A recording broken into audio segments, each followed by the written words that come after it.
এইবারের ঈদ আনন্দময় হোক।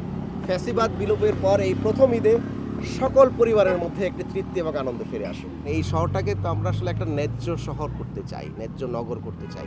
যে কোনো পোস্টে কিংবা যে কোনো উন্নয়ন কথা বললেই অনেক ধরনের বিতর্ক তৈরি হয়, কিন্তু ঢাকা নিয়ে কাজ করতে গেলে কিন্তু আমরা বিতর্কের পরিবর্তে আমরা পার্টিসিপেশনটা আমরা পাই। এটা একটা গুরুত্বপূর্ণ। আমরা হয়তো শোলাকিয়া করতে পারবো না, কিন্তু কয়েক লাখ লোকজন একসাথে নামাজ পড়তে পারে সেই জায়গাটা আমরা খুঁজে পেয়েছি।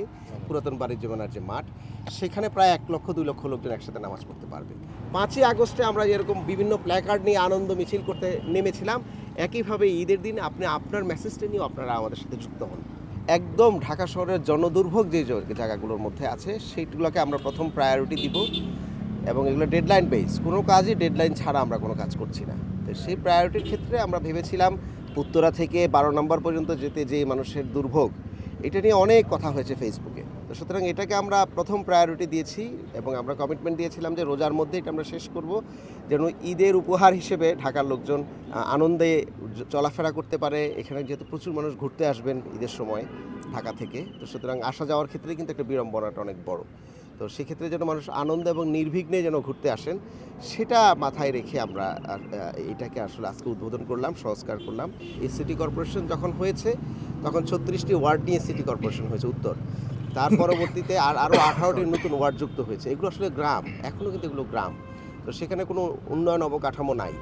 আমি এসে আমরা সিদ্ধান্ত নিয়েছি পুরো টিম আকারেই যে আমরা উন্নয়ন মানে এই শহরটাকে তো আমরা আসলে একটা ন্যায্য শহর করতে চাই, ন্যায্য নগর করতে চাই। ঢাকার ন্যায্যতা যদি ফিরিয়ে আনতে হয় তাহলে ইনভেস্টমেন্ট কোথায় হবে? ইনভেস্টমেন্ট হবে যেখানে ইনভেস্টমেন্ট কম কিন্তু প্রয়োজন বেশি, অনেক বেশি, সেখানে আগে ইনভেস্টমেন্ট হবে। যেখানে প্রয়োজন কম সেখানে কম ইনভেস্টমেন্ট হবে।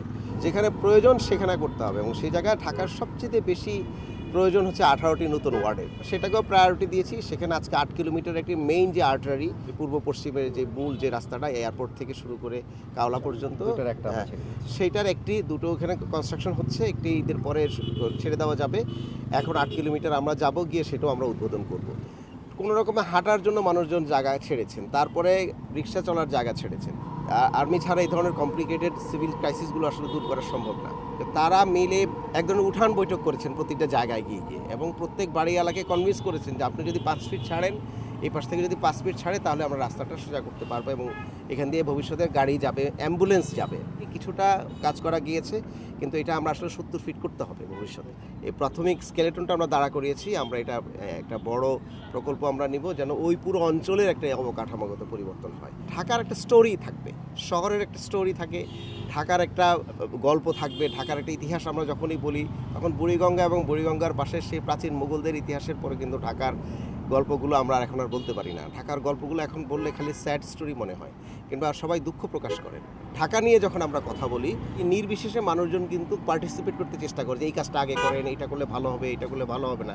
এইখানটাতে মানুষ সিরিয়াস যে এটাকে একটা ন্যায্যতা এখানে আনা উচিত। যে কোনো পোস্টে কিংবা যে কোনো উন্নয়ন কথা বললেই অনেক ধরনের বিতর্ক তৈরি হয়, কিন্তু ঢাকা নিয়ে কাজ করতে গেলে কিন্তু আমরা বিতর্কের পরিবর্তে আমরা পার্টিসিপেশনটা আমরা পাই। এটা একটা গুরুত্বপূর্ণ। মানে ঢাকার জীবনটা দিতে হবে। বা ঢাকাতে আমরা এবার ঈদের জামাত করব সবচেয়ে বড় আকারে।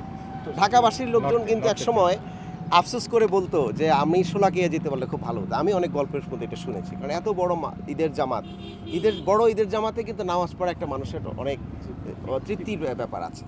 তো আমরা হয়তো শোলাকিয়া করতে পারবো না, কিন্তু কয়েক লাখ লোকজন একসাথে নামাজ পড়তে পারে সেই জায়গাটা আমরা খুঁজে পেয়েছি।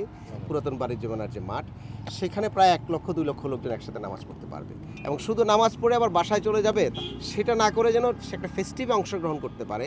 সেই জন্য আমরা এবার ঈদ আনন্দ মিছিল করছি, যেটা পুরাতন ঢাকায় একসময় সুলতানি মোগল আমলে ঈদ মিছিল ছিল।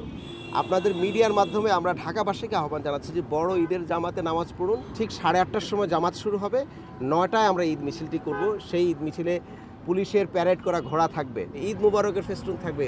5ই আগস্টে আমরা এরকম বিভিন্ন প্ল্যাকার্ড নিয়ে আনন্দ মিছিল করতে নেমেছিলাম। একইভাবে ঈদের দিন আপনি আপনার মেসেজটা নিয়ে আপনারা আমাদের সাথে যুক্ত হন।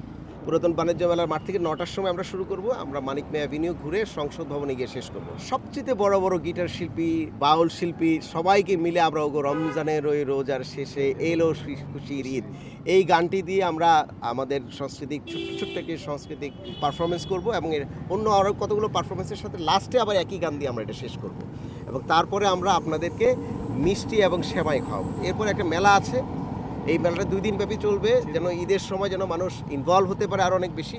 আমরা চাই ধর্ম বর্ণ নির্বিশেষে সকল শ্রেণী পেশার মানুষের জীবনে আনন্দটা আসুক। এইবারের ঈদ আনন্দময় হোক। ফ্যাসিবাদ বিলোপের পর এই প্রথম ঈদে সকল পরিবারের মধ্যে একটি তৃপ্তি এবং আনন্দ ফিরে আসুক। পহেলা বৈশাখের আগে আমরা মোটামুটি মহাসড়কে আপনারা চলতে পারবেন, সেই ব্যবস্থাটা আমরা করে দিব। আর ভিতরের রাস্তাগুলোর জন্য আমরা প্রতি ওয়ার্ডে ওয়ার্ডে যাচ্ছি।